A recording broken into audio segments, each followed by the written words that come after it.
रसूलुल्लाह सल्लल्लाहु अलैहि वसल्लम की जिंदगी का सबसे मुश्किल दिन ताइफ का दिन था, जिसमें ताइफ के लोगों ने इतने पत्थर मारे कि आप सल्लल्लाहु अलैहि वसल्लम के जूते खून से भर गए। लेकिन जब ये सब कुछ होने का थोड़ा भी चांस था तो आप सल्लल्लाहु अलैहि वसल्लम को ताइफ जाने की जरूरत क्या थी? ये मुसलमानों की तारीख के सबसे बड़े दिन हिजरत की कहानी है। इस्लाम के पहले दिनों में मक्का में मुसलमानों पर बहुत सख्त जुल्म हो रहा था, लेकिन इस सब के बावजूद रसूलुल्लाह सल्लल्लाहु अलैहि वसल्लम सारों को बार बार कहते थे कि बहुत जल्द पूरा अरब मुसलमानों के ताबे होगा और रोमन और पर्शियन एम्पायर्स पर मुसलमानों की हुकूमत होगी, जिस पर मक्का वाले उनका बहुत मजाक उड़ाते और भी ज्यादा जुल्म करते। लेकिन ये सब रसूलुल्लाह सल्लल्लाहु अलैहि वसल्लम का कुछ भी नहीं बिगाड़ सकते, क्योंकि मक्का के दो बहुत स्ट्रांग लोग हमेशा रसूलुल्लाह सल्लल्लाहु अलैहि वसल्लम को सपोर्ट करते थे। अबू तालिब आप सल्लल्लाहु अलैहि वसल्लम के चचा और खदीजा आप सल्लल्लाहु अलैहि वसल्लम की जोजा।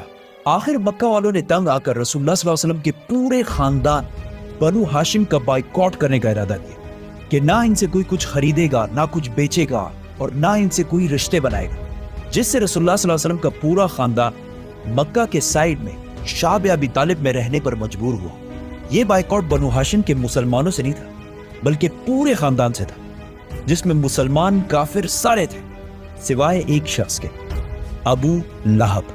और ये बाइकॉट इतना सख्त था कि 3 साल तक रसूलुल्लाह सल्लल्लाहु अलैहि वसल्लम और उनके पूरे खानदान ने खाने की जगह पत्ते और चमड़ा भी खाया, क्योंकि मक्का पूरा डेजर्ट है। यहाँ पे जितने भी खुराक की चीजें हैं वो बाहर से इंपोर्ट की जाती, और जैसे ही कोई काफिला मक्का पहुंचता था, मक्का के सारे बाकी कबीले पूरा खुराक का सामान खरीद लेते थे और फिर बनु हाशिम को उसमें से एक चीज भी लेने नहीं देते थे। आखिर मक्का वालों ने यह बाइकॉट खत्म कर दिया, लेकिन इसकी वजह से आप सल्लल्लाहु अलैहि वसल्लम के 2 सबसे बड़े सपोर्टर्स अबू तालिब और खदीजा रज़ियल्लाहु ताला अन्हा दुनिया से चल बसे।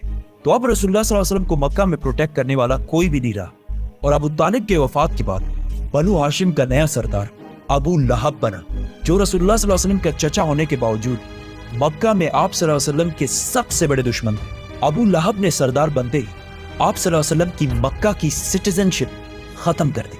तो अब रसूलुल्लाह सल्लल्लाहु अलैहि वसल्लम मक्का में बिल्कुल भी सेफ नहीं रहे। लेकिन अल्लाह की तरफ से वही हुक्म था कि इस्लाम को हर तरफ फैलाना है, और कुरान में भी बार बार आप सल्लल्लाहु अलैहि वसल्लम को मूसा अलैहिस्सलाम और इब्राहीम अलैहिस्सलाम के स्टोरीज से मोटिवेट किया जा रहा था। आखिर नबूवत के 10 साल बाद आप सल्लल्लाहु अलैहि वसल्लम ने डिसाइड किया कि वो अब मक्का से बाहर जाकर इस्लाम की दावत देंगे, और ज़ैद बिन हारिसा के साथ ऑलमोस्ट 100 किलोमीटर का रास्ता बिल्कुल पैदल तय किया। वहां आप सल्लल्लाहु अलैहि वसल्लम ताइफ के सारे बड़ों से मिले और उन सबको इस्लाम की दावत दी, लेकिन किसी ने भी उनकी बात नहीं मानी, और सब ने कहा कि आज के बाद ताइफ कभी वापस नहीं आना। ताइफ में 10 दिन गुजारने के बाद जब कोई प्रोग्रेस नजर नहीं आई तो रसूलुल्लाह सल्लल्लाहु अलैहि वसल्लम मक्का की तरफ वापस रवाना हुए। तो रास्ते में ताइफ के लोगों ने उनका मजाक उड़ाना शुरू किया, और आहिस्ता आहिस्ता वहां के बच्चे आप सल्लल्लाहु अलैहि वसल्लम को पत्थरों से मारने लगे। ज़ैद रज़ियल्लाहु ताला अन्हु ने आप सल्लल्लाहु अलैहि वसल्लम को बचाने की बहुत कोशिश की, लेकिन उन्होंने इतने पत्थर मारे कि आप सल्लल्लाहु अलैहि वसल्लम के जूते खून से भर गए। वहां से निकलकर आप सल्लल्लाहु अलैहि वसल्लम आखिर एक बाग में पहुंचे जो मक्का के एक शख्स का था, और ये देखकर ताइफ वालों ने आखिर उनका पीछा छोड़ दिया। ये गार्डन मक्का में आप सल्लल्लाहु अलैहि वसल्लम के सबसे बड़े दुश्मन उतबा और शेबा का था, लेकिन उन्हें भी आप सल्लल्लाहु अलैहि वसल्लम के जिस्म को खून से भरा हुआ देखकर तरस आया, तो उन्होंने अपने क्रिश्चियन गुलाम से इनकी तरफ कुछ अंगूर भिजवाए। यहाँ आप सल्लल्लाहु अलैहि वसल्लम एक दरख्त के नीचे बैठे और अल्लाह से दुआ की कि आपने मुझे कैसे जालिम लोगों के हवाले किया, लेकिन जब तक आप मुझसे राजी हैं मुझे किसी की परवाह नहीं। या इफ वी थिंक अबाउट, अल्लाह को तो फ्यूचर पास्ट सबका पता होता है, तो अल्लाह आप सल्लल्लाहु अलैहि वसल्लम को ताइफ जाने से पहले रोक भी सकते थे, लेकिन आप सल्लल्लाहु अलैहि वसल्लम को अल्लाह ने नहीं रोका, ताकि आने वाले हजारों साल तक पूरी दुनिया आप सल्लल्लाहु अलैहि वसल्लम के सब्र और डेडिकेशन को देख सके। और आज तक रसूलुल्लाह सल्लल्लाहु अलैहि वसल्लम की जिंदगी में ताइफ के वाक़े की सबसे बड़ी इंपॉर्टेंस है। जैसे ही वो गुलाम रसूलुल्लाह सल्लल्लाहु अलैहि वसल्लम के पास आया तो आप सल्लल्लाहु अलैहि वसल्लम अपने सारे गम भुलाकर उसे भी इस्लाम की दावत दी, और उससे पूछा कि तुम कहाँ से हो? तो उसने कहा मैं नैनवा से हूँ। रसूलुल्लाह सल्लल्लाहु अलैहि वसल्लम ने उस गुलाम से कहा अच्छा तो तुम मेरे भाई यूनुस अलैहिस्सलाम के शहर से, वो भी नबी थे और मैं भी नबी हूँ। ये सुनकर उस गुलाम ने रसूलुल्लाह सल्लल्लाहु अलैहि वसल्लम के हाथों को छूमा और इस्लाम कबूल कर लिया। इस सब से दूर खड़े उतबा और शेबा ने यह सब कुछ देखा और कहा लो हमारा ये गुलाम भी गया। वहां से आप सल्लल्लाहु अलैहि वसल्लम रवाना हुए तो वहां जिब्राइल अलैहिस्सलाम पहाड़ों के फरिश्ते को लेकर हाजिर हुए और कहा कि अगर आप हुक्म दें तो हम इन सब को पहाड़ों के दरमियान पीस कर रख दें। लेकिन आप सल्लल्लाहु अलैहि वसल्लम ने कहा कि नहीं, इनकी औलाद में से जरूर कोई मुसलमान होगा। और आप सल्लल्लाहु अलैहि वसल्लम ने इतने सख्त जुल्म के बाद भी इन सबको माफ कर दिया। मक्का वापस आते हुए आप सल्लल्लाहु अलैहि वसल्लम ने रास्ते में जिनों के एक ग्रुप को भी इस्लाम की दावत दी और उन्होंने भी इस्लाम कबूल कर लिया। जैसे ही आप सल्लल्लाहु अलैहि वसल्लम मक्का के करीब पहुंचे तो उन्हें पता था कि अब वो मक्का के सिटीजन नहीं रहे, तो उन्होंने मक्का के कुछ लोगों से मक्का के अंदर रहने के लिए पनाह मांगने की कोशिश की, जिस तरह आज किसी दूसरे मुल्क का वीजा मांगते हैं।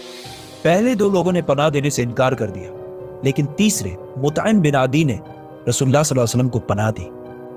ताइफ के इतने बुरे एक्सपीरियंस के बाद भी रसूलुल्लाह सल्लल्लाहु अलैहि वसल्लम को कोई फर्क नहीं पड़ा और उन्होंने इस्लाम फैलाने का काम जारी रखा। हर साल पूरे अरब से हजारों लोग मक्का हज करने के लिए आते थे, तो रसूलुल्लाह सल्लल्लाहु अलैहि वसल्लम सिर्फ रात के अंधेरे में इनके कैंप्स में जाते और इन्हें इस्लाम की दावत देते थे। लेकिन इस सब से भी बहुत कम लोग इस्लाम की तरफ आते, क्योंकि जब भी आप सल्लल्लाहु अलैहि वसल्लम इस्लाम की दावत देते तो अबू लहब, आप सल्लल्लाहु अलैहि वसल्लम के चचा, उनके पीछे पीछे जाते और सबसे कहते कि इनकी बात ना मानो। ताइफ के अगले साल जब रसूलुल्लाह सल्लल्लाहु अलैहि वसल्लम इन कैंप्स में गए तो वहां मदीना के 6 लोगों से मुलाकात हुई। जैसे ही आप सल्लल्लाहु अलैहि वसल्लम ने इन्हें इस्लाम की दावत दी तो उन्होंने आपस में कहा कि क्या ये वही पैगंबर तो नहीं है जिसके बारे में यहूदी हमें बहुत सालों से कह रहे हैं। अब ये किसी को पता नहीं था, पिछले 1000 साल से अल्लाह यहूदियों के जरिए मदीना वालों के दिमागों को ट्रेन कर रहा था कि बहुत जल्द मदीना में एक पैगंबर आने वाले हैं।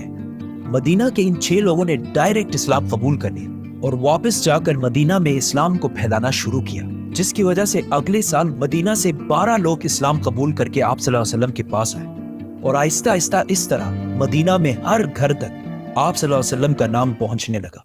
ये कुछ साल आप सल्लल्लाहु अलैहि वसल्लम की जिंदगी के सबसे मुश्किल साल थे, क्योंकि पहले मक्का वालों के बाइकआउट की वजह से शाब अबी तालिब में पत्ते और चमड़े खाने पड़े, फिर अबू तालिब और खदीजा रज़ियल्लाहु ताला अन्हा की वफात, फिर ताइफ में इतना जुल्म के जूते खून से भर गए, एंड टू टॉप दैट मक्का की सिटीजनशिप भी खत्म कर दी गई।